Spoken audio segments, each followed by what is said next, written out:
Hello and welcome to another edition of Goalmouth Scramble. I'm Tom Morlock, and joining me this week to talk all things football and many other things besides, I'm sure. Firstly, Ollie Portlock, good afternoon to you. Hey mate, you're good. Good to see you. Ryan Smart. Hi, you alright? Yeah, good to see you. George Hodgson. Hello. And Jason Hamburger. How are you? Good weeks, gentlemen. Yeah, really good. Yeah, we had a great week off. Fantastic. I know, I'm looking forward to the hamburgers in his. So, a show full of United then, right? Is that how it's going? Well, that's what it feels like at the time. Back in the title race. Good one. We're starting off with the And the controversial Valkyrie. statements on this programme.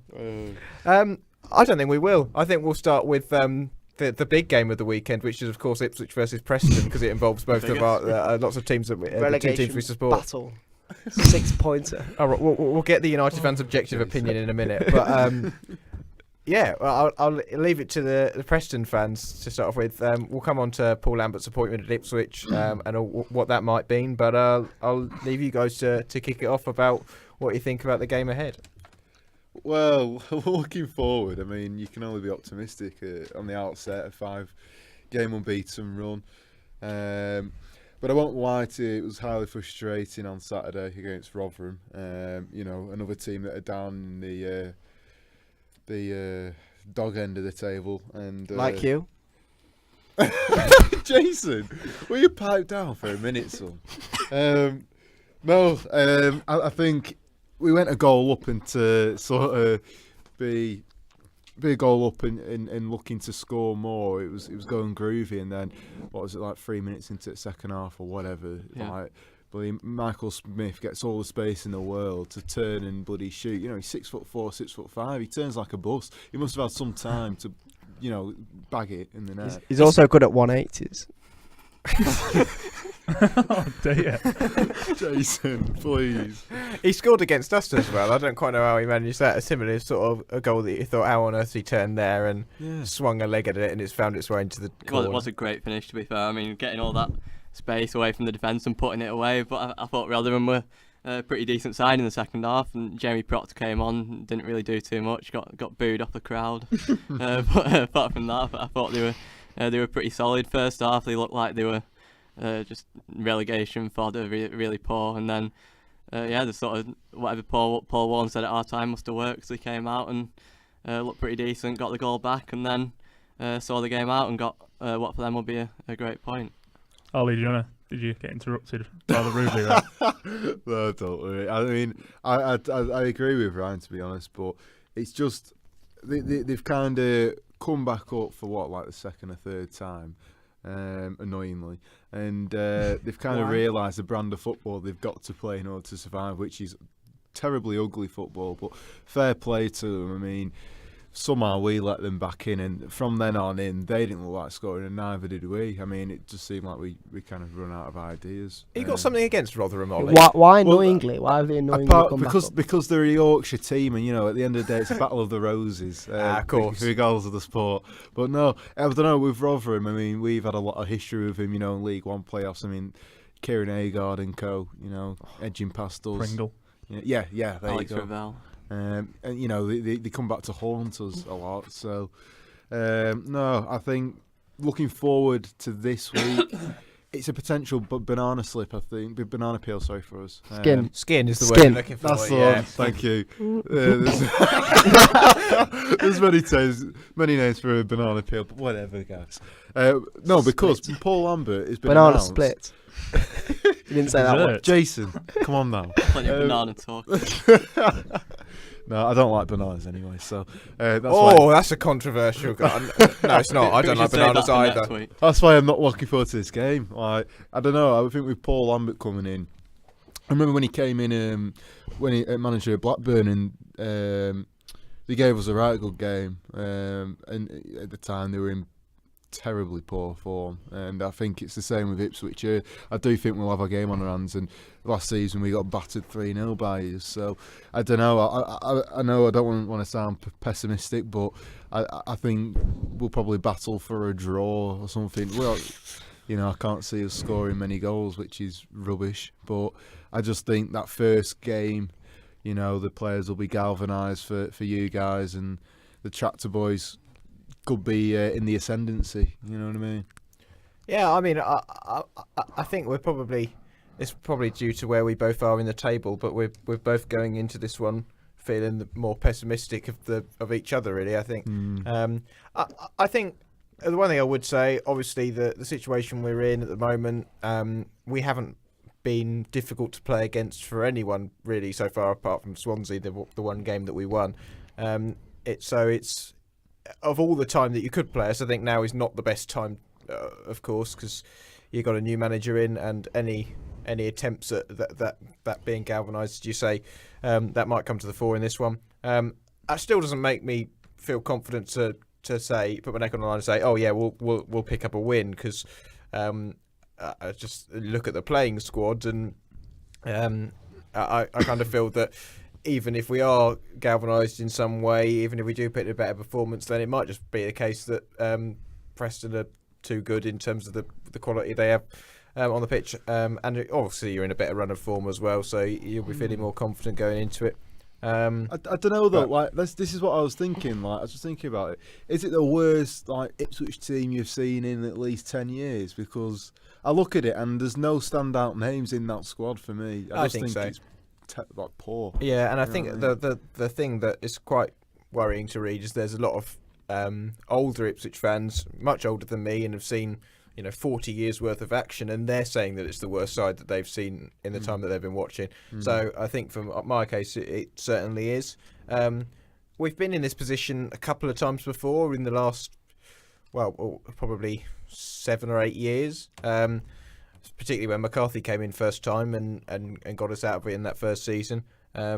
Whether that's something that can happen again, I think it's probably more unlikely.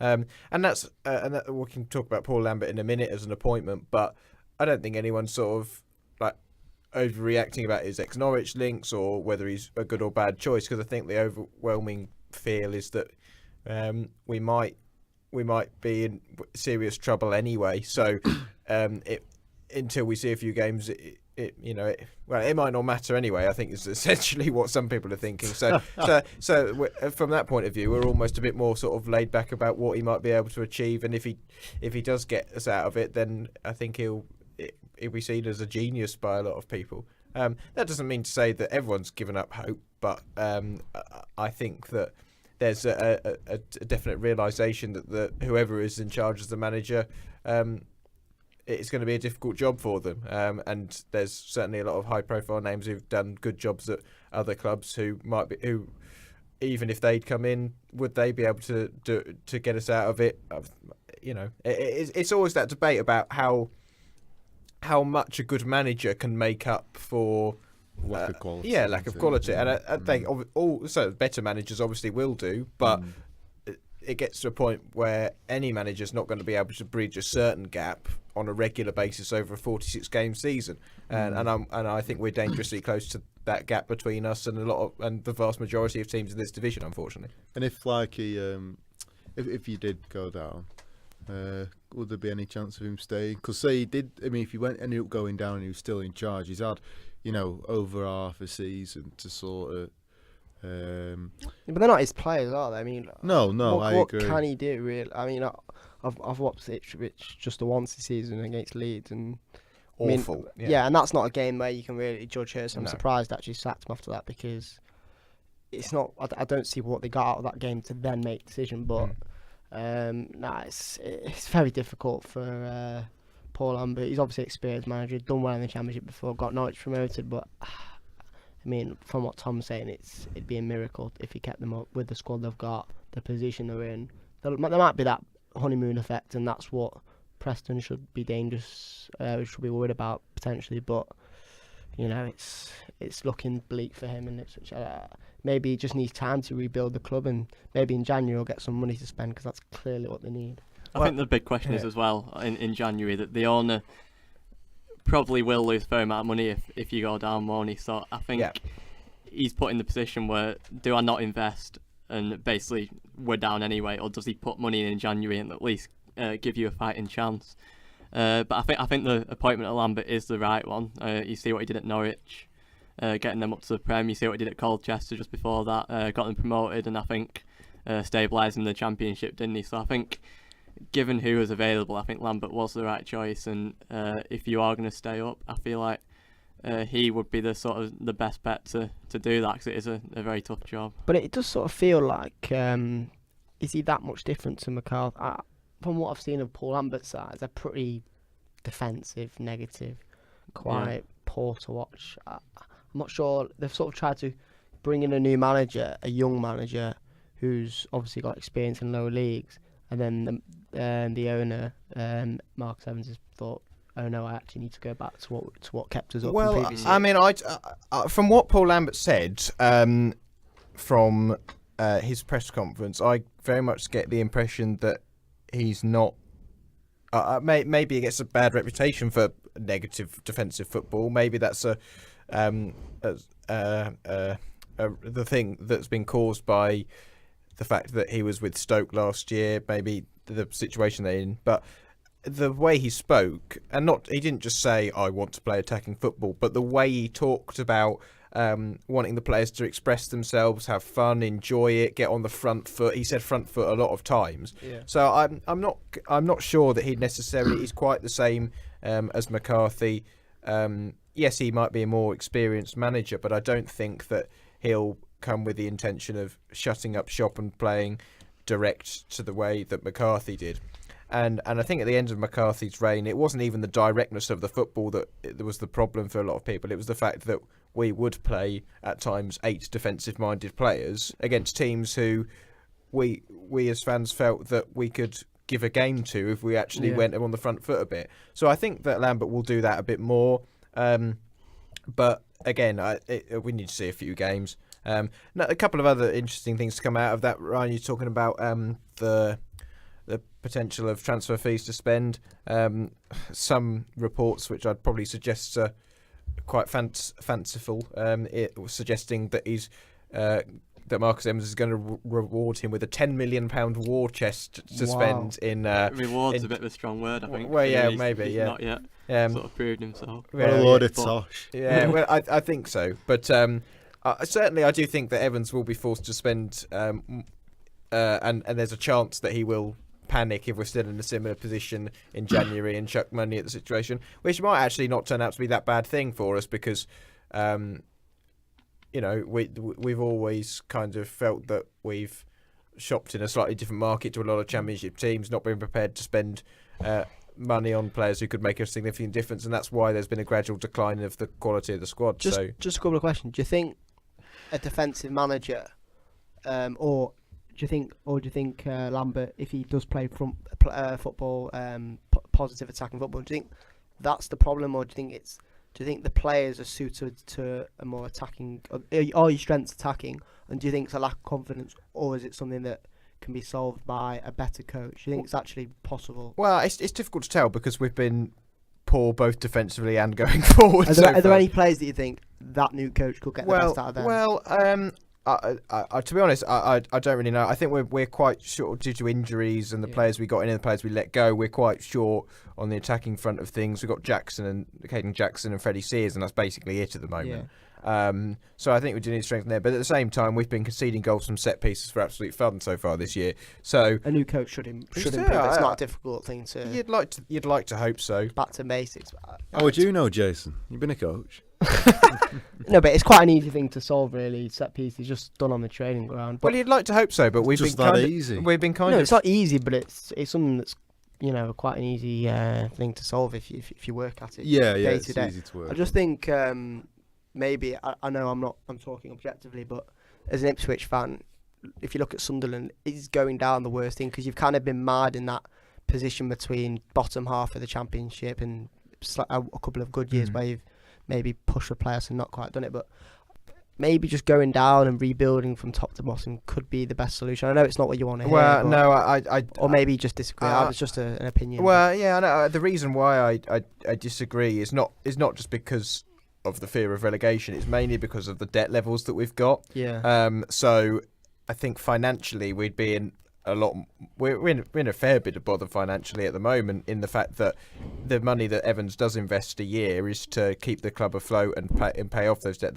And then given his relative wealth, he probably could invest more on top of that in terms of transfers and chooses not to. But if we were to go down, then obviously we would less income for those debts. And the main issue would be whether Marcus Evans would actually hang around. And if we've got relegated, we're under no illusions that we're not, with the debt levels and just the way things have gone recently in recent years for Ipswich, we're not exactly a particularly attractive prospect as a club to buy. So if he decided to leave, we might not be ending up in a situation where we get a buyer who'd come in, be willing to take on all of that, those financial problems.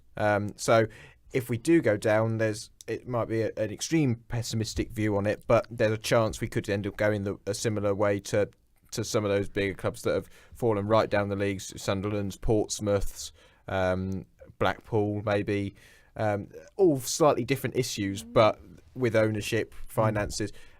Coventry, another one.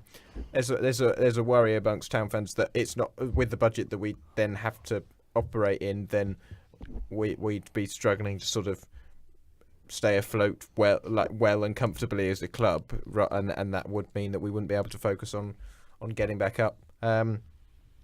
Just to sort of also on the fact that Lambert was ex-Norwich, a lot of people's thinking that people would be fairly bothered about that. I think Ipswich fans have quite mainly got over it, just because we're in a situation where we need someone to come and save us from relegation. So if they're a good manager, links with Norwich 7 years ago, it's not going to make a massive difference. Interestingly enough, it seems that quite a few Norwich fans are actually quite bothered about it, which, from an Ipswich town fans' perspective, it is quite funny to listen to. Not sure why they are really. They're flying high at the top of the league. Yeah, I don't know. I think also it's something to do with the fact that one of his backroom staff at Ipswich is someone he took. It was the under-23 coach at Norwich. He was literally just working there just now, so he's come straight across. But Wow. we'll have to wait and see. It makes it It's exciting, I interesting, guess, because as much as Paul Hurst was a nice bloke and I wanted him to do well, and I was fully behind him from the start, it didn't look like it was going to turn around anytime soon. So it was just playing a waiting game until Evans decided to eventually get rid of him and get someone else in. Fresh start at least. We'll see what happens. Yeah.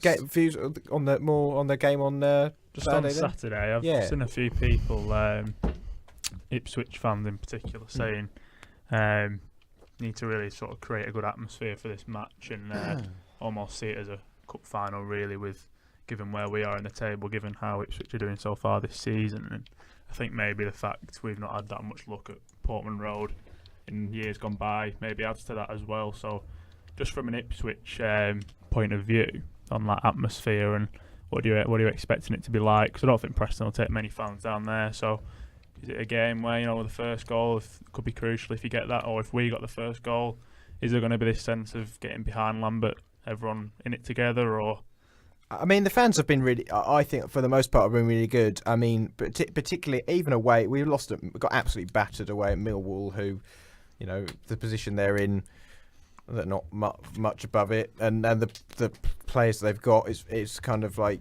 you look at it and think, well, they're not great on paper, but they have an identity and they play a certain way. So we just got absolutely outplayed. But the fans stayed. They were loud. They followed the team in relatively good numbers as well. It was certainly better than you'd expect for a team at the bottom of the league. At home, Portman Road has never had the best atmosphere, particularly recently. Attendance has been declining. Never fancied the trip myself. No. 5 hours on a I coach. don't think it'll exactly be rocking or bouncing or anything like that. I mean, Preston at home, bottom of the table. It kind of feels something has to give, really, because Preston have been conceding goals for fun this season. Big issue, big problem for them. And Ipswich, obviously the same, is struggling. So it kind of feels like it's not going to be another 4-3. Like Are Ipswich going to 3-2. go for this, do you think? Are It they just going kind of to feels try and like win the game? Ipswich are going to have a go, and whether that could give space to press on the break. And I think we will have I think there'll be a bit more positive intent. Having said that, I don't think Hurst was a particularly defensive or negative manager. No. But you get the sense that the quality gap is so different between us and a lot of teams that there's no point sitting back, because eventually we'll just get picked off by better players. So we might as well, what we lack in terms of quality, we might as well make up in enthusiasm and pressing and getting on the front foot and trying to rattle teams a bit. And I think that's what we'll try and go with on Saturday. Whether that'll be particularly evident or not, Lambert's will have only been there for half a week in terms of training in order to try and instill that. And players are still, as much as there's a new manager in and it breathes a new lease of life into the team, players will still be pretty low on confidence from results and things like that. So I don't expect us to suddenly start, pressing back and dominating possession or creating chances or anything like that. But perhaps there will be a bit more sort of a tad more enthusiasm and confidence instilled in the team, even in the brief spell. Just sort of another opportunity to have a go at it and a bit of a fresh start. I think that's all we can hope for, really. Just for George, Ryan and Ollie, I mean, how do you see this game? Because obviously you've had a very difficult season, but you're unbeaten in 5. Carry on. So you could look at this game as a massive chance to really kickstart your season. Yeah, it's a win big again. game. You're playing against a team who are rock bottom. It's a massive chance to get a good win, a convincing win. Because I'm not sure you've had one, I think, against Wigan this season where you won 4-0. But there's been no. It was 4-3. It was. Yeah, you went through it a lot, but there were a few nervy moments. We'll agree with it, There were a few nervy moments, I'm sure, when you were 3-2 and you went to 4-3. So, a clean sheet has got to be a real. Big opportunity to get one of those and obviously win and an away win. I mean, I'm not sure how many you've had of those this season, so it's a big. Actually, I don't think we've won. No, we haven't. We won away at Leeds in the cup. Should have won at Villa. And you didn't win at Hull, which was a real disappointing result in my opinion. The main thing is we started an unbeaten run, and the longer we can keep that going, just that on the mental side, Ipswich is a place we've struggled at recently. So I don't think it'll be as easy a game as some people think. Obviously, people up the game that 5% when a new manager comes in, and they might sort of feel like they can start to turn it around. But I think we'll go there and try to win the game. Alex Neil always does that. Obviously, he used to be Norwich manager, so he'll have his own motivation to go there and win the game. But we'll go to try and win it. I don't think we'll set up for a point or anything like that. No. We're scoring goals at the minute, aren't we? Where do you see your season going, really? Like, in terms of, obviously, I mean, it's not impossible you get the place. I don't think you. No, I don't think you can put a finger on it, because you've seen already the QPR. What are they in the top 6 now? It's just been a very strange season for all the championships. There's really nothing in it. 3 wins can put you right up there. So you won't say there's been an outstanding team so far. No. So there's an opportunity of at least finishing in the top half, which you could say is a decent season after a bad start. But oh yeah, for sure. It's just such a weird season. I've never seen anything like it. I will never expect Middlesbrough to draw at home. Was it away at Rotherham? At home. Was at home. Jesus, it just shows you how wide open it is.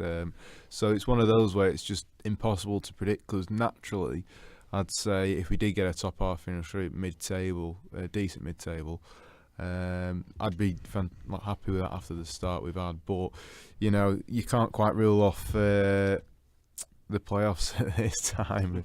You just need to go on a run. I'd be satisfied with mid-table. I wouldn't be thrilled, because we've touched on this before. Even when we were down there at the bottom, everyone knew we had more than enough to get out of it. And having finished 7th last season, mid-table would almost feel like a bit of a step backward.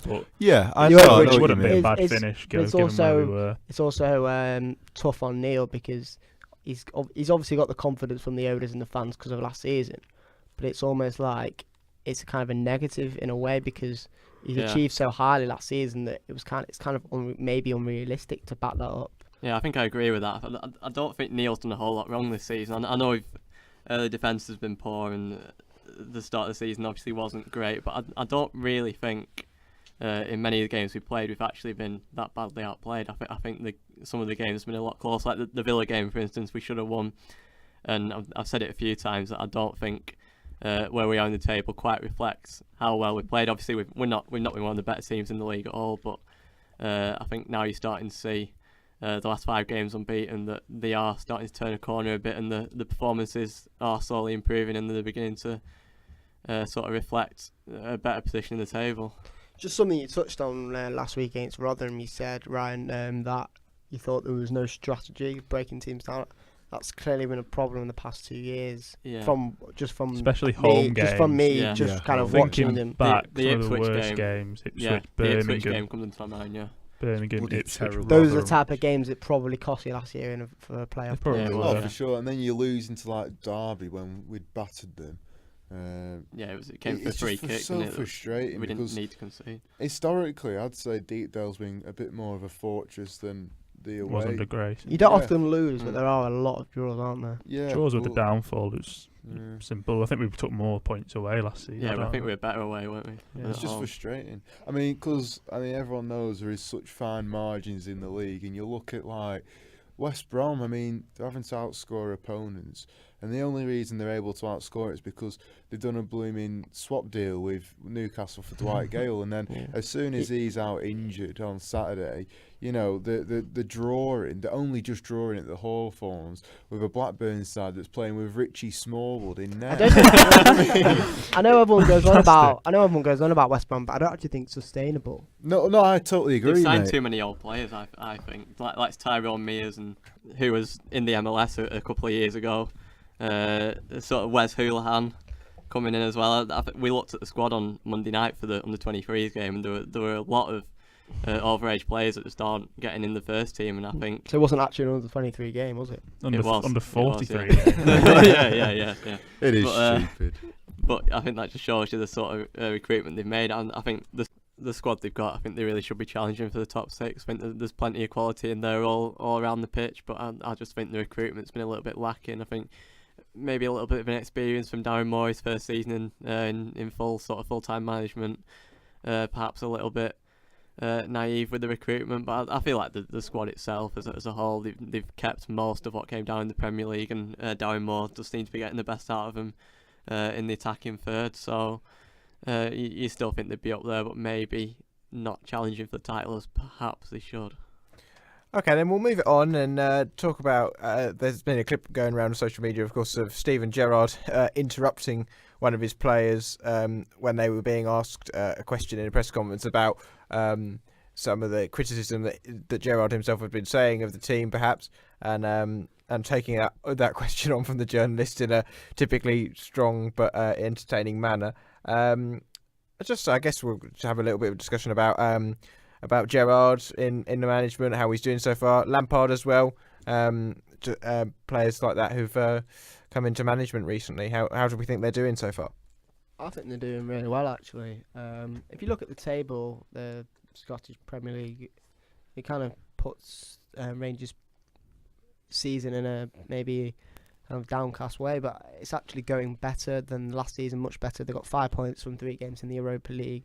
They've got a draw away at Villarreal. Just the style of play has improved. Gerrard's got them playing good football. He's brought some good players in from Liverpool. Lampard's obviously doing a terrific job at Derby. Big game tonight at Chelsea, back to his old club. But I think from that actual press conference, I think you can see it in 2 ways.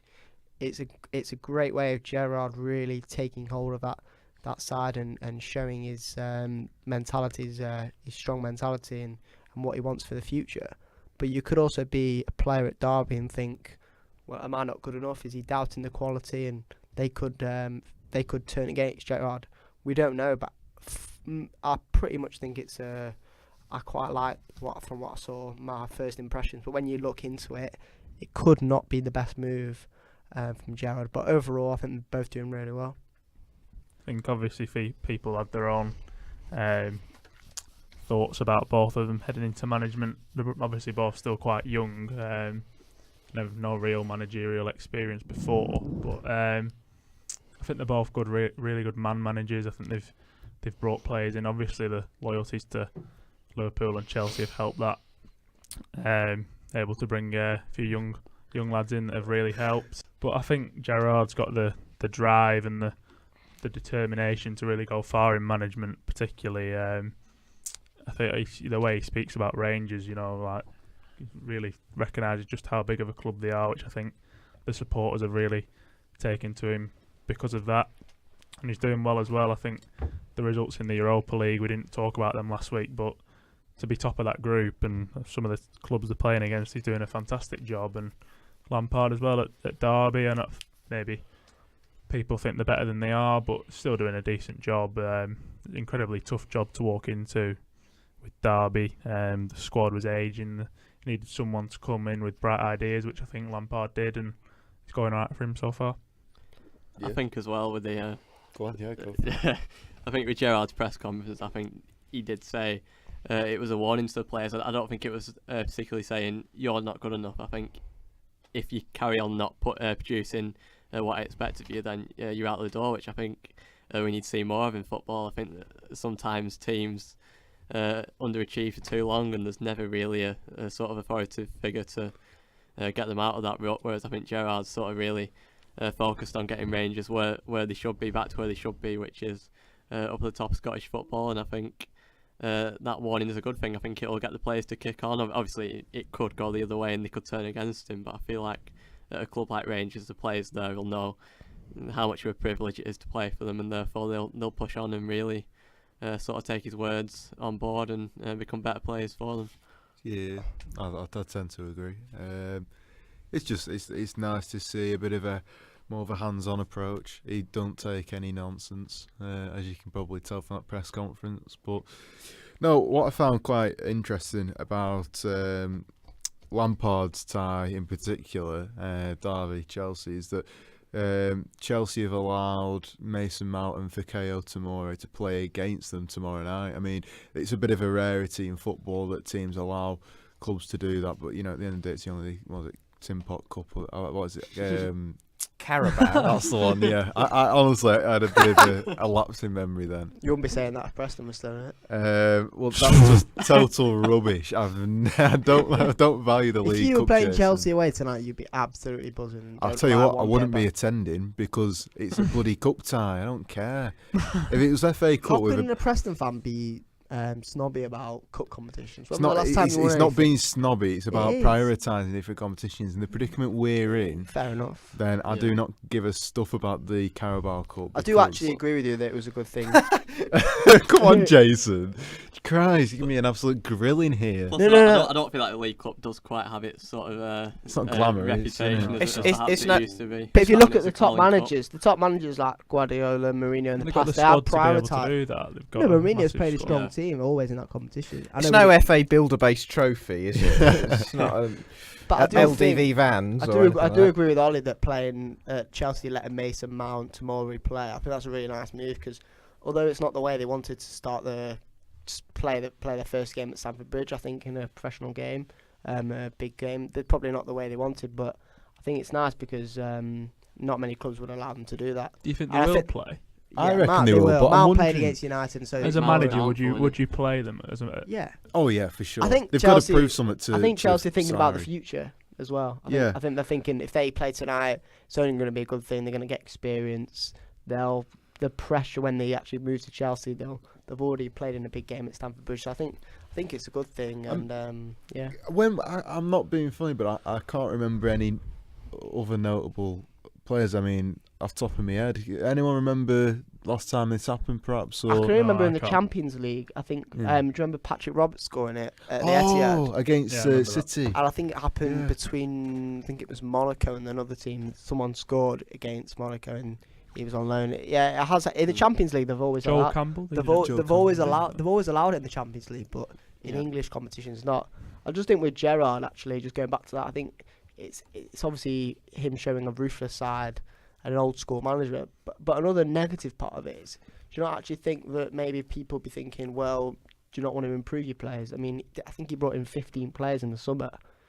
So it's kind of how much of an overhaul does he want? I mean, So to be fair, that's a very good point. and also I think it's more of a negative reaction to the result. He was probably really looking forward to a final, and he's probably absolutely gutted that they're not in there. And he's probably thinking, I think it's more of him trying to make himself look as this, like you said, a ruthful yeah, character and build his reputation as a manager, Yeah. as someone who's not going to be prepared to settle for yeah. people who aren't good enough, as opposed to actually doubting the Yeah. players he's got. And even though Gerrard and Lampard are similar ages and played in the same era, almost sort of feels that they're completely different managers. You kind of see Gerrard as an old school manager. He wants to build from the defence, while Lampard's just wants to play free flowing football. And from what I've seen so far, I think they've both done really well. But you see Lampard as more of a modern manager, while he's obviously been at Liverpool for many years, and he's kind of he's played for managers who haven't taken any nonsense. And Who do you think's walked into the tougher job?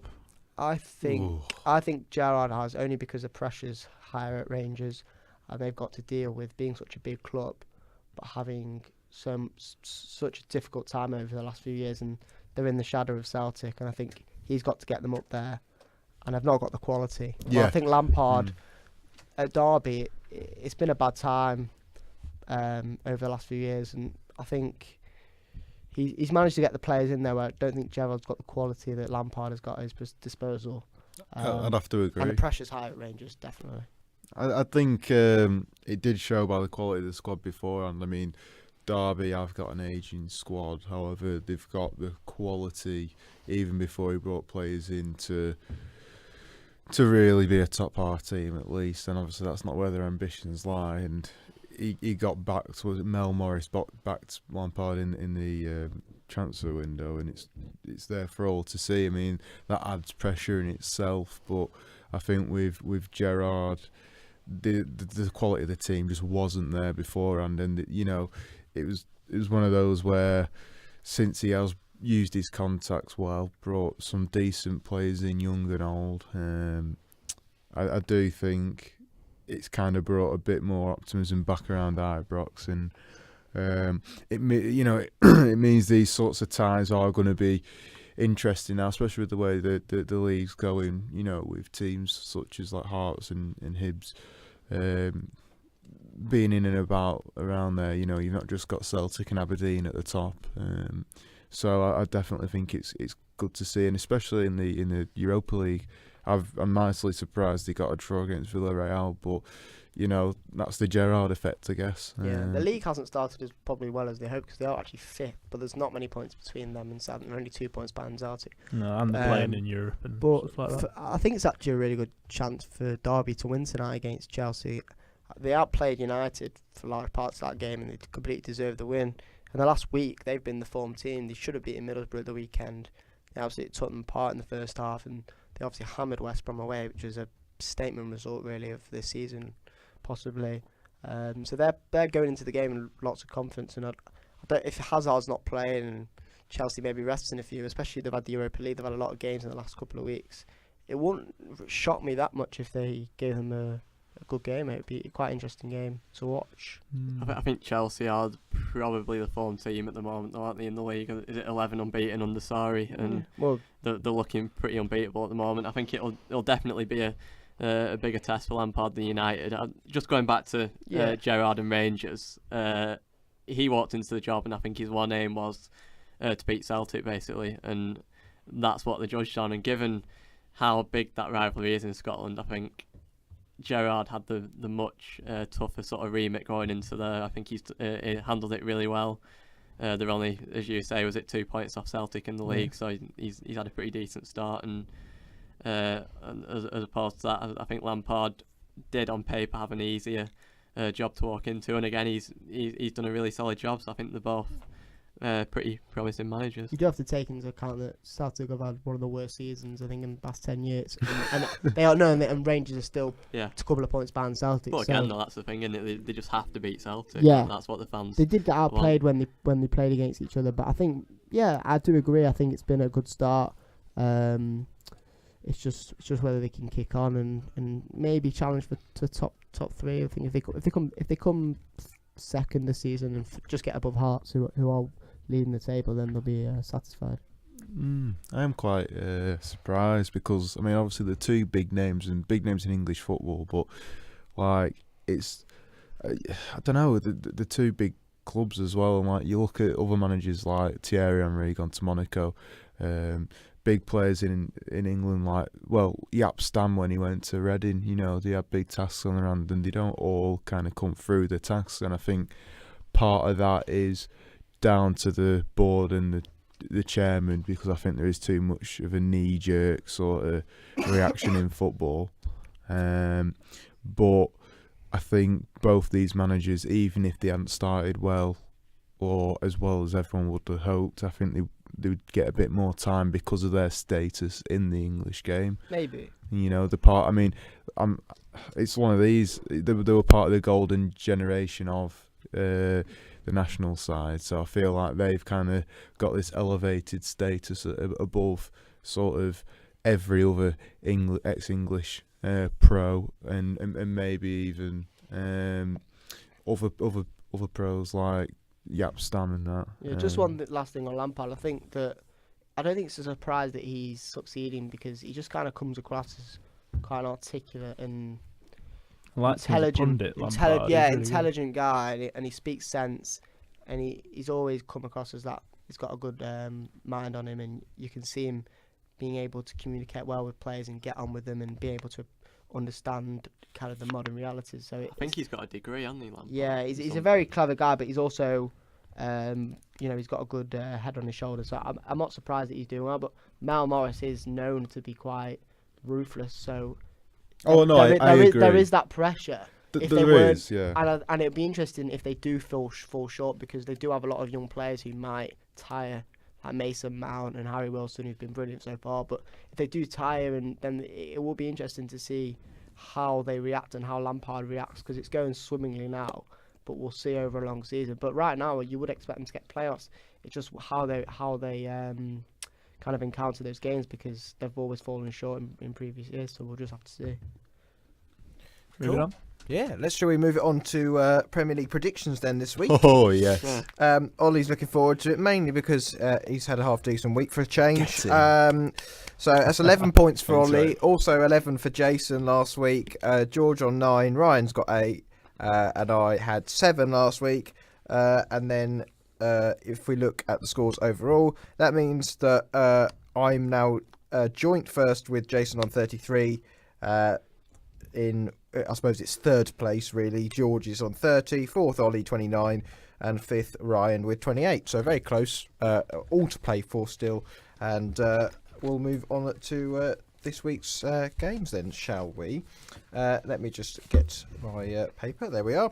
So I'll note these down for us. We'll start off with Bournemouth Man United on Saturday lunchtime. Making the trip, Jason. 12:30 kickoff. Was offered a ticket actually, but it's a difficult one. I'm not sure I can commit to that. Can't see United getting a result there either, so a bit of a wasted journey, wouldn't it? We're playing a top Tough- 6 side, what a so tough you're playing against one of the Premier League's heavyweights. yeah, Jesus, Jason, come on, free-flowing Bournemouth with a They're having a good start. genius manager. Right, So what are you who- going for? yeah, so- Okay, Jason's go first. Sorry? What are you going for? I was actually thinking about this today and what to go for, just because United are so hard to predict this season. Even during games, we go from brilliant to just terrible. I'm honestly not sure, really not sure. So that being not sure means I've got to go with a 1-1 draw because I think we always concede. We've kept one clean sheet in the league this season, which is just pathetic. And Bournemouth always score. They're always on the. I think they're at one game this season they drew to Southampton, but it wouldn't surprise me if we won or lost. But I'm just going to go with a draw because I think both teams will cancel each other out. Do you reckon you'll park the bus? Firmly. No, I don't think. Let's see if they get the bus to the ground in time. That's true. Yeah, that's at home games. No, I don't think we will. I don't think we will park the bus. No, I think we'll probably go there and try and attack. And then if we do get a goal, we will sit back because that's what tends to happen with Mourinho sides. But Martial's in form. I'm glad that Mourinho dropped Lukaku because it had to happen on 8 games without scoring. Rashford worked hard and actually his runs created space for players like Martial to get on the ball, and he was superb last week. But like Gary Neville pointed out on Monday Night Football, there's more to come from Martial if he can just use his brain more and run into better positions, and he will score more goals. It was encouraging against Everton. It's just that we're not consistent enough, and our defence is just not able to get through games without sloppy moments like we saw against Everton. But we've just got to see. We're still so far behind the 8 ball with top 4 or 5 teams 7 points. I think we're 4 points behind Spurs and 5 behind Arsenal. So Yeah. it's a must-win game really. We can't afford to drop points. We've got a very tough week of Bournemouth away, Juventus away, and City away. I mean, how many points? I'm not sure what an optimistic United fan would say.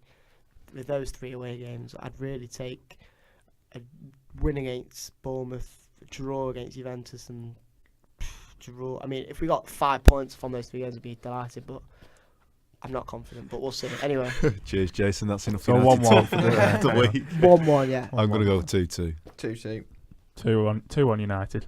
Oh, fair play. Yeah, I'm going to go United as well. 2-1. Okay, I'm going to go 1-0 Man United. There we are. Clean sheet. Got to have one once in a while. No. To be fair, Man United, like they're mainly down to the way that they decide to defend, are usually all right, but defensively, certainly Not this last season. not this much this No. season, but last year maybe just the way they play rather than because particularly excellent defensively. But we'll wait and see. Moving on to Cardiff Leicester now.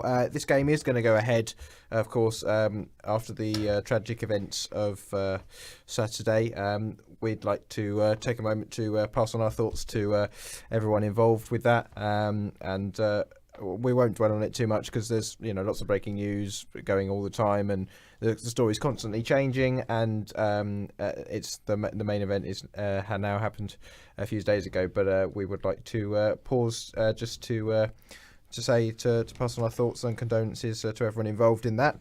That being said, what are we going to say in terms of a prediction for this game? Obviously, there are, from a Leicester player's perspective, this is going to be really difficult. So whether that will affect a performance, I'd love it if they were able to channel it in a positive way, and put it in a performance that the chairman and those who have sadly died in this crash would be proud of, and that would pay a good tribute to them. But it's going to be a difficult situation for them, isn't it? Yeah, I think they will. I think they will up the game. I think they'll use it positively. Obviously, a terrible event, but what the legacy is left behind is a hard-working club that's created like memories that they never have imagined a few years ago. And the way Leicester play, I've always thought if Preston ever got promoted, I'd love to follow the Leicester model. There's always a cracking atmosphere at the King Power. The way they play the football, and I think they're going to go and really give the performance that everyone wants to see, and I think they'll win this game. So 3-0 Leicester. This is honestly one of the hardest predictions to make, really, for the whole season, because it almost feels like the game is an irrelevance for Leicester. It's more about marking the game in the right respects. Cardiff obviously going to go there, and with the greatest respect to Leicester, they're going to go there for the win. They can't think about other events and how they should play. So it's just a really tough game. You can't predict. It's almost not form that goes out the window. It's how Leicester react, and the result isn't the most important thing in this one.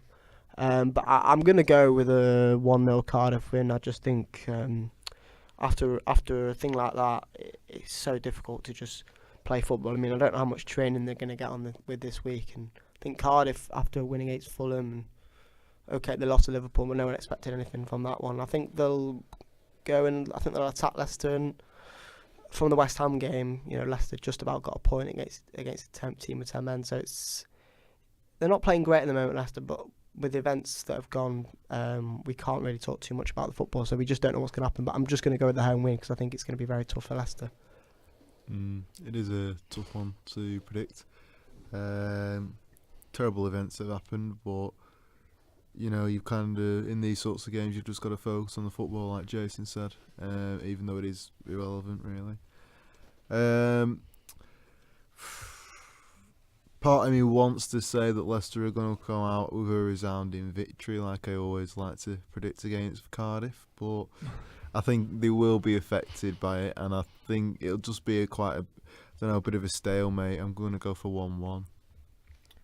Yeah, I think the Leicester chairman wasn't only a great footballing man in terms of where he bought the club from and where he built them up, but obviously the amount he invested into hospitals and children's wards and stuff like that in the city, and you could see what he meant to not only the players and staff but the whole city as well. And I think the players will want to sort of mark the tragic circumstances of what's happened with a really good performance, and I do really hope that they can get a positive result, and I think they will do. I'm going to go with 3-0 to Leicester.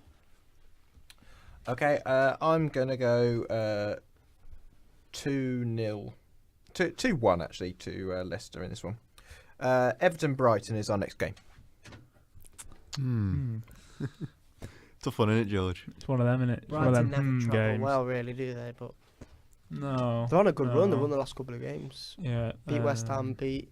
I think Everton were desperately Newcastle. unlucky against you Everton guys. are playing quite well. Just at the because moment. Pickford made a great save. It's just I mean, probably that stupid penalty. what do you think they're actually unlucky? I mean, we created a lot more. Because chances than they Pickford The made penalty was unlucky. Pickford made the did. save. Yeah, they made a good save. We put the rebound in. Maybe it wasn't a penalty. Some people argued. I've seen people argue different points. There was someone saying, weren't there, last week that they should scrap rebounds, and I don't know if anyone Oh, sort of would agree with that. But does it seem fair that keeper's made the save and then has to sort of pick the ball out of his own net after? that's he's what seems a bit of an not been able to injustice. save. maybe rebound. maybe the player that takes the penalty shouldn't be allowed to hit the rebound, but someone Yeah. else. That's the thing. Yeah, There's so yeah, many yeah. technicalities Got a with good the rule. Yeah. And I think, isn't it, if it hits the frame of the goal, and it rebounds back into the box, the penalty taker can't hit it. Yeah, because if you hit if it comes straight back to the penalty taker, no one else has touched it, so it's like laying it off to yourself, and then but so you obviously can't do that. To be honest, I'm kind of in the opinion that that things just are unlucky in football sometimes, and sometimes you get the rubber green and sometimes you don't. For example, if a shot deflects in, we're not going to suddenly go, oh, because that deflected into the opposite top corner to where the keeper was diving because the defender got in the way. That can't count because it's unlucky. I Sometimes think this is slightly these things different happen. because it's something you can control with a Yeah, penalty. but I think it's just it's Personally, I don't. To be honest, I thought Everton, apart from the last 20 minutes, didn't really trouble United too much. I thought United had the game under control. I don't know. I can see what you mean, because I think there were just certain times where Everton did have chances, but it was the decision making, particularly from Walcott. I agree with that. He was in great positions and final ball was lacking. But yeah, you know what I mean. Whereas at home, I think they will kind of regain that clinical edge, because, like I say, it is like raucous at times at Goodison sometimes, and under Silva that's sort of coming back. They're playing expansive football, and it's nice to see. Well, they can do. They just lack a goal scorer, don't they? Yeah, that fits into Silva's system. It's just unfortunate because Tosun is not a bad striker at all, but not for me. I don't rate him. But fair enough. He's mate. not quick enough. Right. It's Turkish. I'll have a delight. Cenk Tosun debate next week. Yeah. You don't rate him either, George. You don't rate him either. We'll get back onto the subject matter. I do think Everton will win, probably 2-1. Ryan? Yeah, I agree. I think Everton will pick up a win. Brighton not great on the travels, as we've said before. They've won the last few, so they'll come in it with plenty of confidence. But I don't feel like they'll get anything from this. I think it'll be Everton to win 2-0. I always fancy Everton at home, and I never usually fancy Brighton away. I wish he'd stop playing Richarlison up front, because it's not his best position at all. He's far better out wide. Better than Tosun. Oh yeah, that's not hard though, is it? I'd also like him to give some of the English lads a go. Lookman and Calvert-Lewin came on, set up the goal against Palace and helped them win the game. So you're not a big fan of Bernard, are you? No. Next week, Tosun and Bernard will talk about those. In fairness, Lookman came on against who was it? Crystal Palace, and changed the game, and I don't understand why he hasn't been given more minutes. Even as a sub, he's come on very late into the games. I'm going to go 1-0 Everton. Brighton have won 3. What about George? Carry on. 1-0. Did you not give your prediction? No. Apologies. Everton, they are a good team at home, and Brighton, apart from winning at Newcastle, rarely ever win away. So 1-0 to the Toffees. 2-1 to Everton.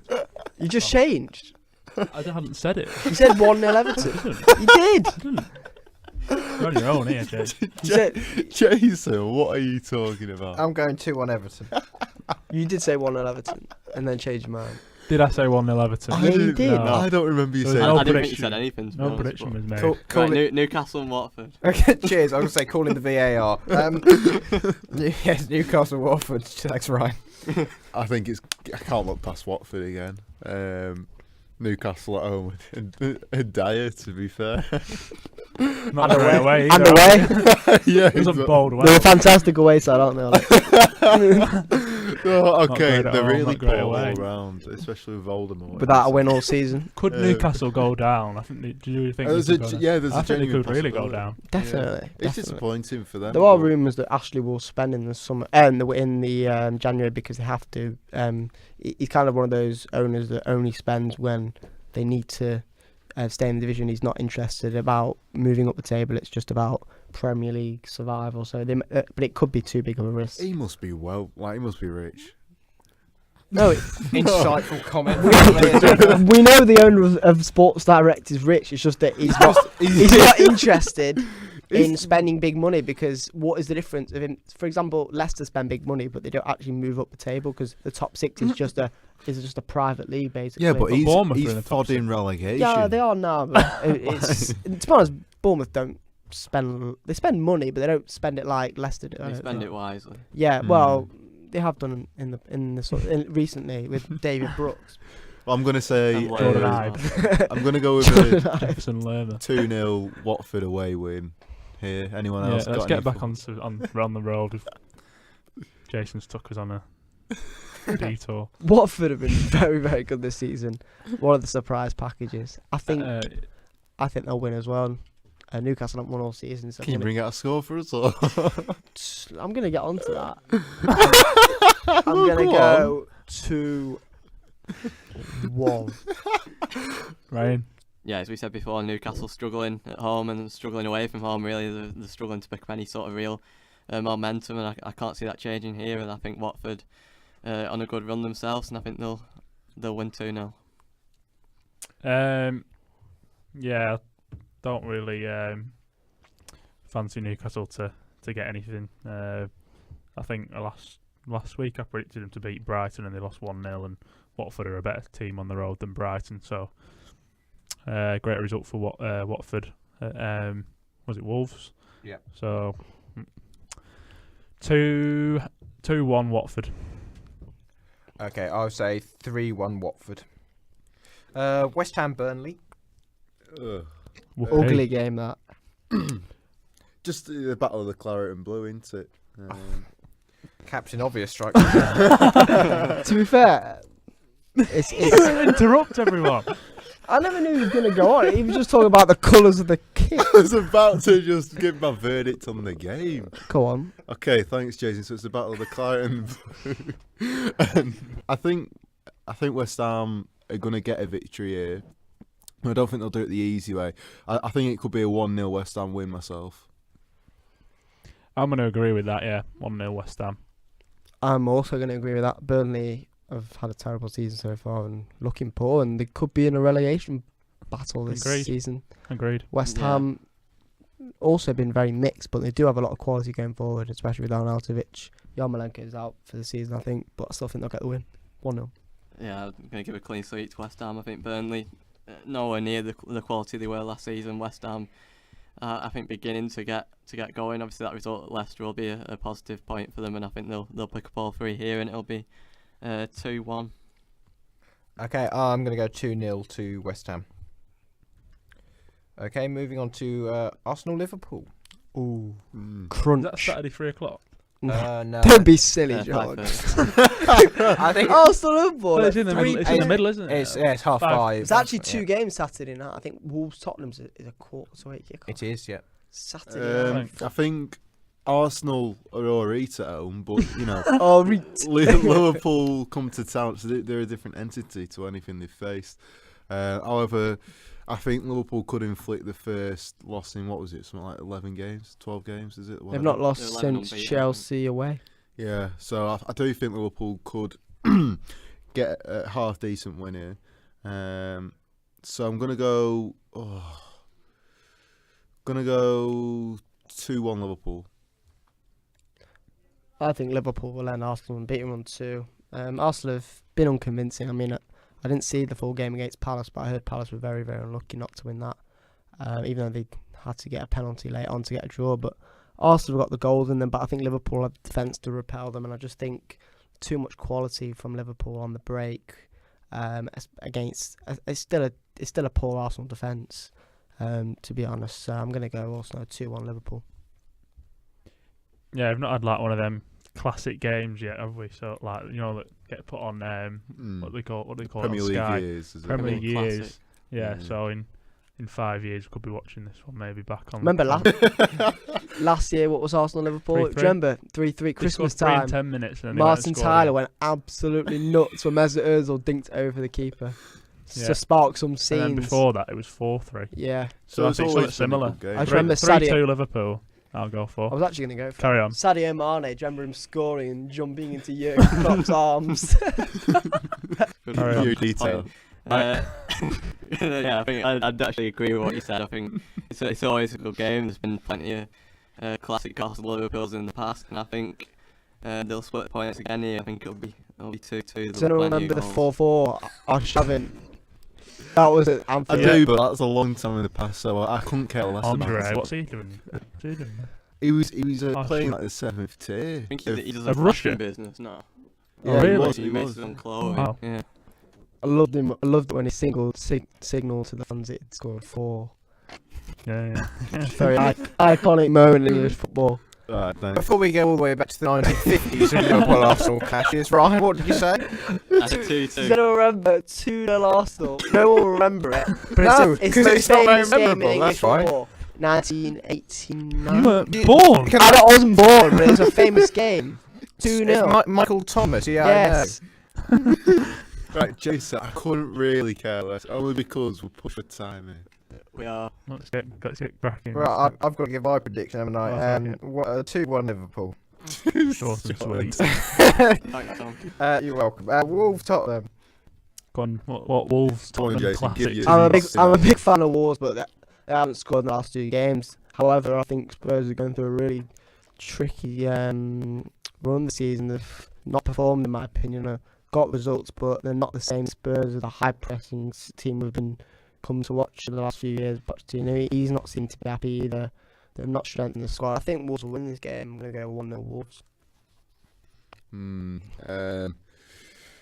going to say 1-1, but partially because of what Jason says. About Spurs, I'm not impressed with him either. But I wasn't impressed with Moussa Sissoko. I thought he had a decent game. But yeah, I'm struggling to separate them 1-1. Yeah, I have to agree with that. I mean, I've not got any Wolves Tottenham classics to my head. I'm sure in the days of Kevin Doyle and Roger Johnson.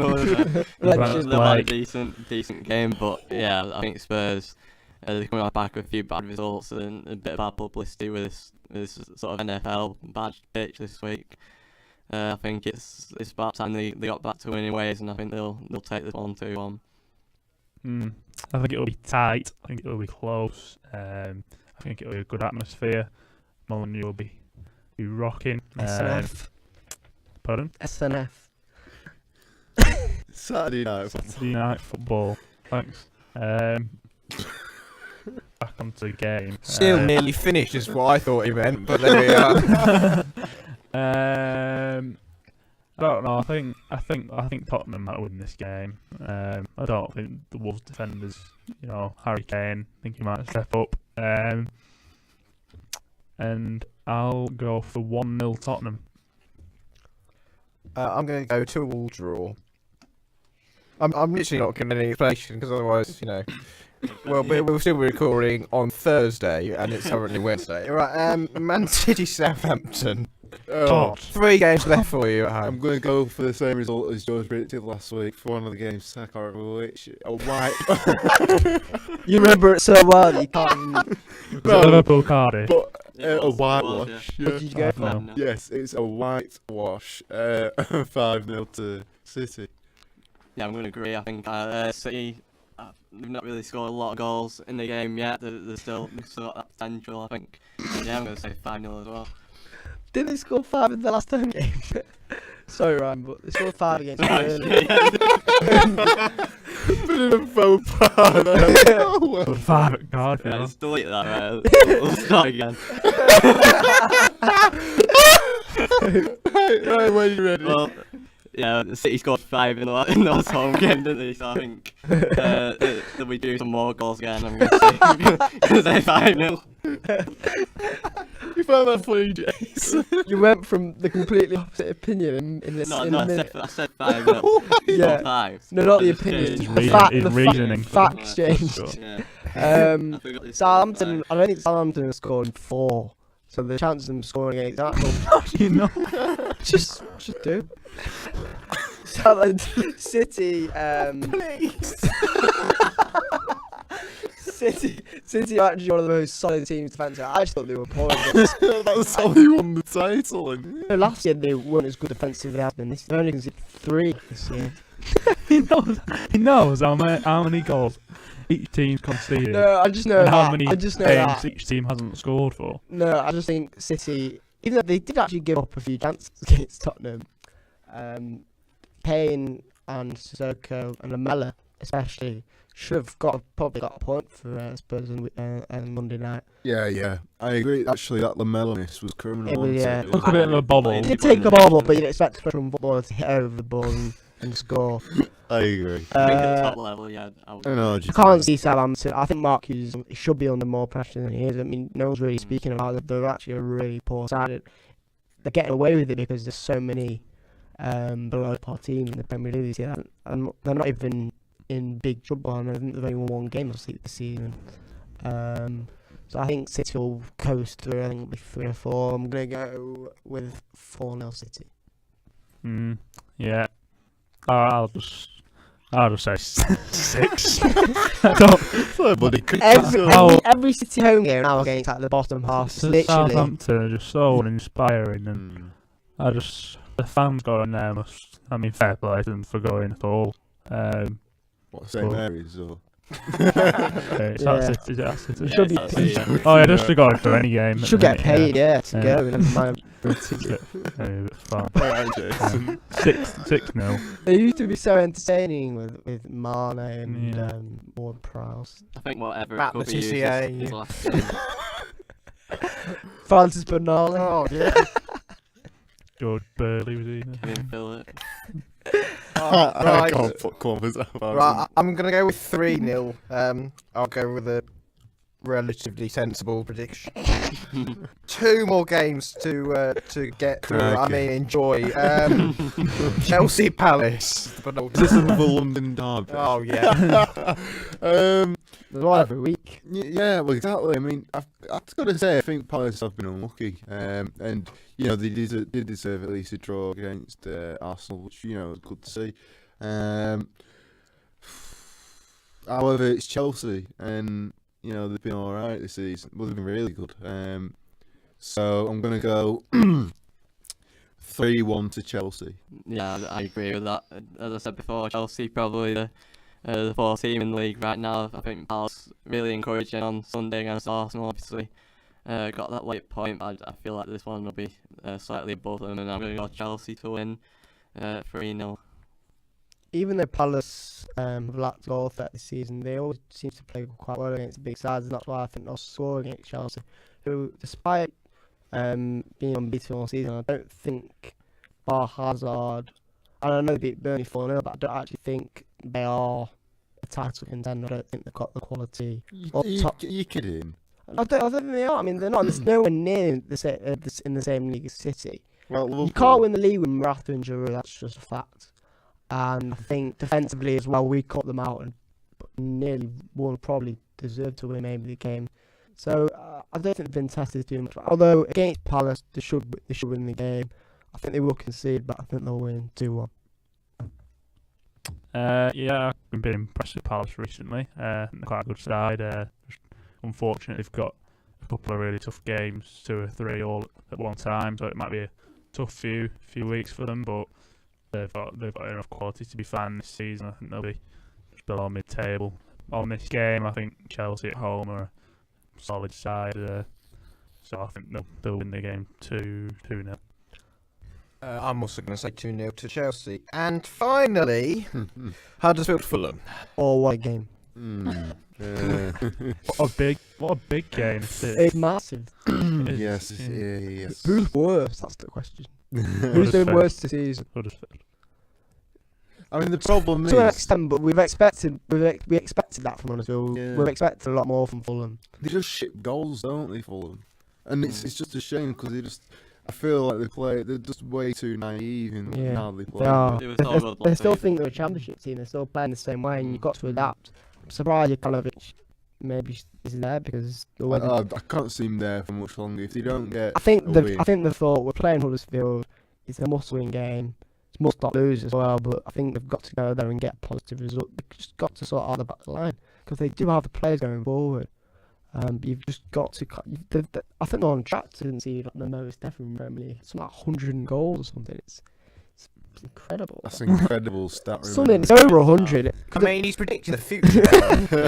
I'm not predicting. I'm just saying they're on track. I mean, technically, so we're all what's your predicting score? the future, but you know what I mean. This game is arguably the hardest of the week. I'm gonna go 1-1. Yes, thank you, Jason. I thought the same. That's a cop out. It is a I massive. can't go problem. with the Huddersfield win. They're not scored at home this season. And Fulham,